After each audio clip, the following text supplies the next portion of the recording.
सुरविटपि वाटी परिवृते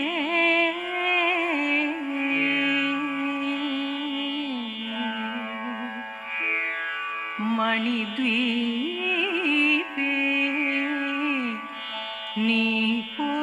नीपोपवनवति चिन्तामणि गृहे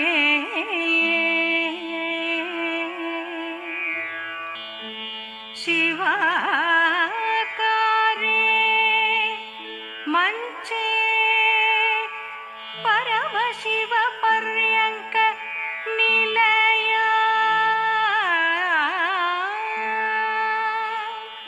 भजन्ति त्वां धन्याः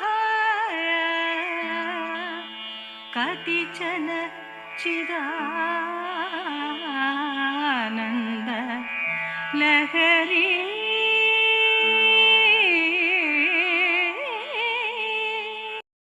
இந்த ஸ்லோகத்தை ஜபம் செய்தால் சம்சார பந்தங்கள் நீங்கும், சிறைவாச பயம் நீங்கும், எண்ணியவை எல்லாம் நிறைவேறும்.